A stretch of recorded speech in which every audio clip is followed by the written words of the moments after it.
Yeah, yeah. Definitely need something smaller, more compact. Well, enough kidding around. It's time to get down to business. I'm making a couple of compact mirrors for my wife so she can carry them around in her purse and not have to buy those store-bought makeups that come with the mirrors that sometimes she just buys just for the mirror. This way, she'll have a really nice mirror to look at, so when she's looking at herself, she's thinking of me. Though these kits came with some good instructions, I'm probably not going to use them. I'm going to mount the wood my own way. And this is probably the most difficult decision you're going to make on this project, is deciding how to mount the wood. There's a million and one different ways. You can mount them with a jam chuck or your scroll chuck, or make your own type of mandrel, or you could even make this project off the lathe if you wanted to. But I'm going to make my own kind of a mandrel that I can use for the future if I want to keep making these.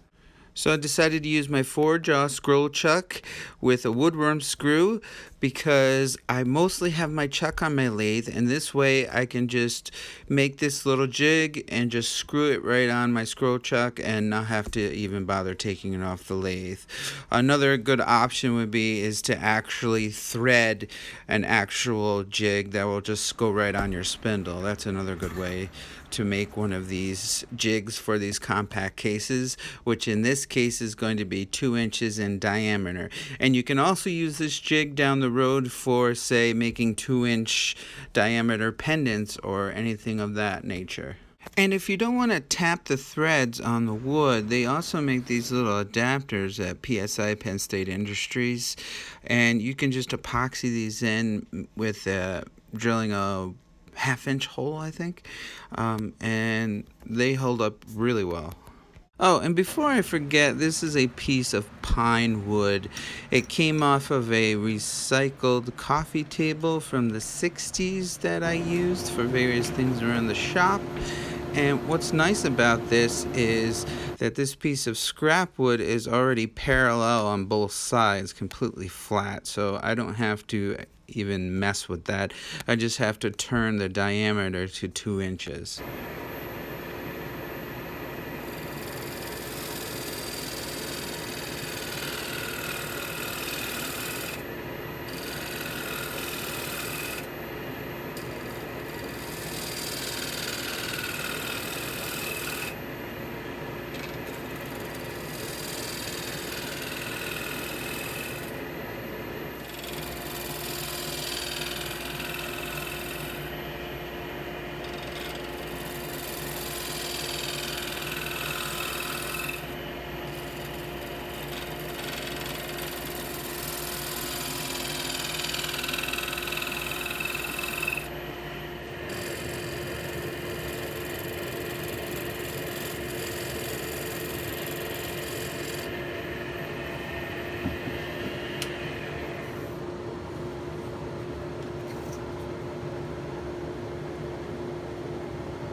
And the top is perfectly 2 inches in diameter. And that's exactly what I was going for. Now for the actual wood for the compact case, I'm going to go with some Cody because it's just a beautiful wood, and I love the grain pattern on it and the contrast between the black and the brown. And I think it'll be a nice strong hardwood as well to hold up to being very thin.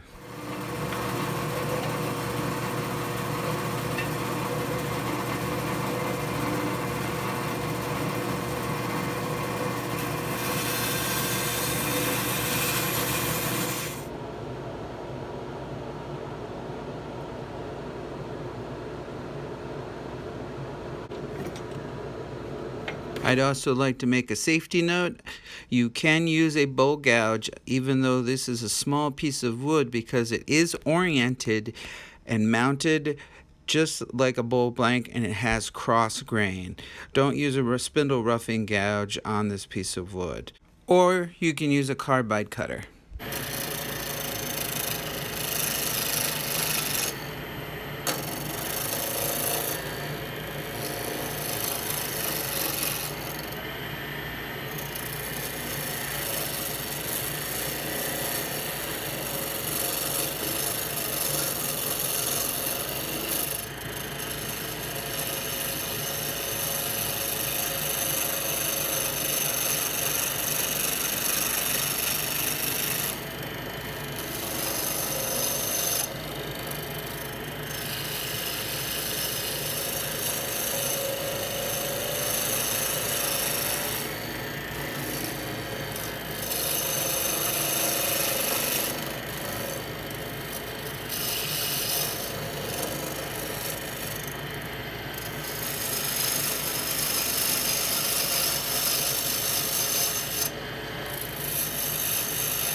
So you probably just saw that I hit the tape that was sticking out of the seam.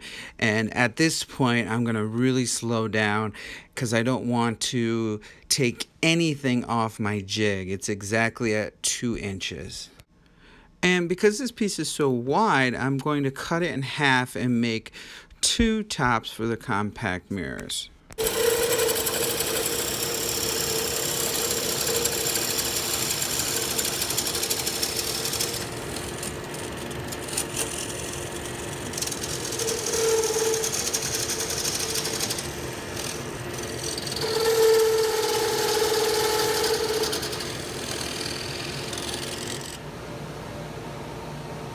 Okay, the Oreo cookie twist. And more double-sided tape. It's a good thing it's cheap.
Now, Cody is more of an exotic wood with some natural oils in it.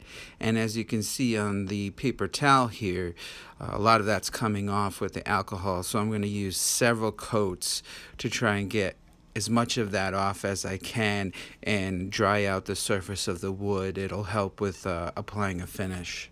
And I decided to try doing some detail work on one of them. And I'm going to use this micro bedan tool.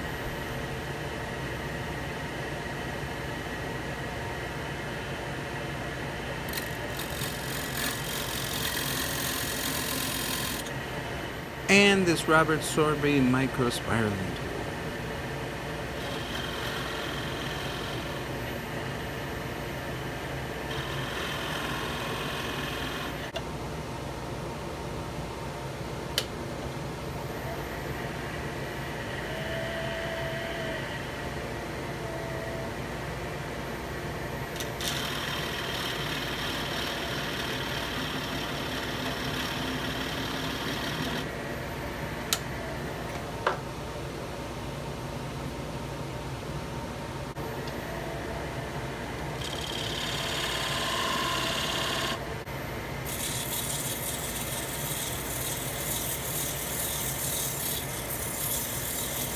So after a really light sand, I'm going to add a bit of color, some black, some dark hunter green, and some gold. And these are a combination of Indian ink, artist markers, and some Sharpies. And then a quick light burnishing to help it dry.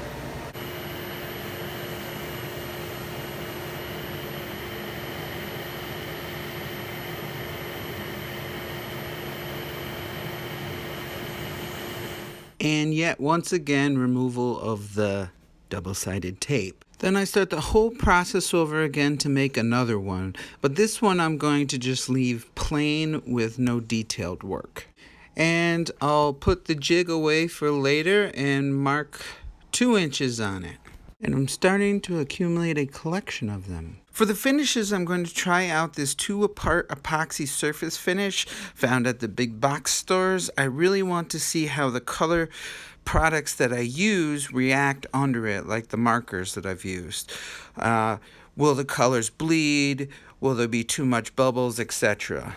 Also take a note of the temperature and the humidity in your shop if you can, to help with epoxy and resin dry times. This is marketed as a crystal clear coating, and it will probably have a plastic look when it's done, so if you're not into that, you'd probably want to go with a different finish, but I wanted something that was really durable. And the longer that it sits, once it's been mixed, it will continue to rise in temperature. Then you just pour the mixture all over the top of the pieces, and it will go all over the edges, and that's fine. Just don't put the pieces flat on the table and pour over them. Then you won't get the edges very well. To help with removing some of the bubbles in the finish, you can use either a heat gun or a propane torch will work, and possibly a hairdryer would work.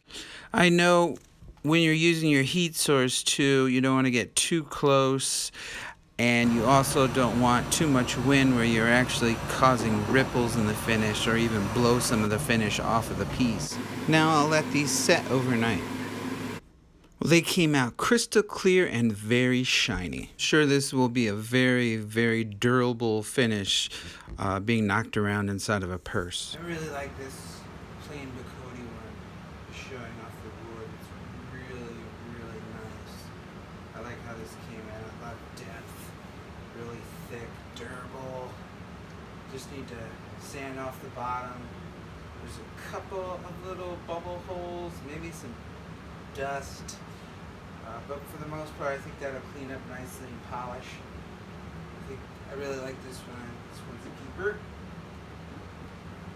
This one was an experiment. I just wanted to try color under the epoxy, and there's a lot more bubbles that came through. The color did not bleed at all, which was surprising, and that's good. It's what I wanted to really try out. And for next time, that would be great. Same thing, sand off the drips and the flat. But I don't know, I think I may want to redo this one. What do you think? Well, I think you're right. I think you're onto something here. You know, you really should think about redoing that. I can understand that. Mm-hmm. In fact, yeah, you need to redo it. It just doesn't look very good. And that's my perfect. Yeah, well then, I think I'll redo this one. Go on. Get to work.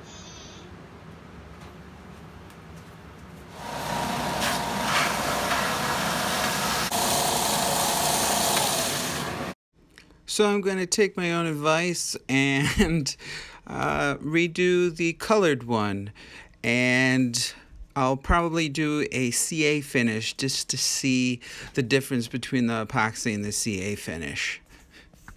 So it is looking good, other than the fact that it is really thin, but that's okay. At least I'm not wasting this beautiful wood. But I have decided to add some centerpieces on both of them. However, normally I would use a Fosner bit to recess the centerpiece, but I can't because of the tip. So I'm just going to turn a very, very shallow hole for the centerpiece to sit in.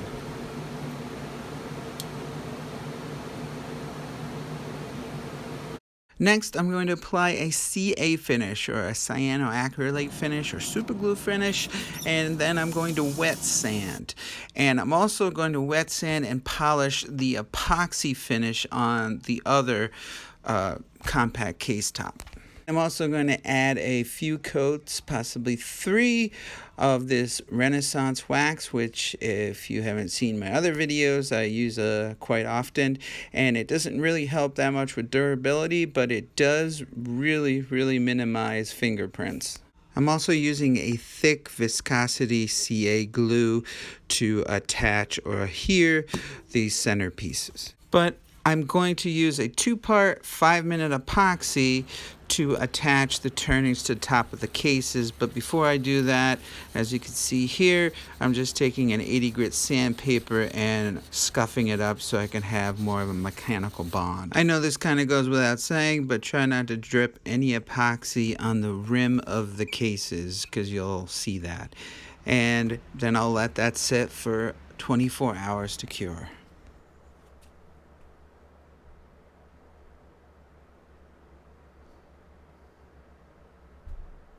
Well, one thing I'd like to try next time with using the epoxy coating, it would be to cover it or put it in my spray booth so it can limit any dust particles that may get on the finish while it's drying. I'd like to add a pre-finish before adding the epoxy. I think that'll help out a lot next time. Well, I do hope you enjoyed this video, and I'm pretty sure my wife is going to like these, and these are definitely going to be some good sellers. So as always, until next time, stay safe in your shop at all times.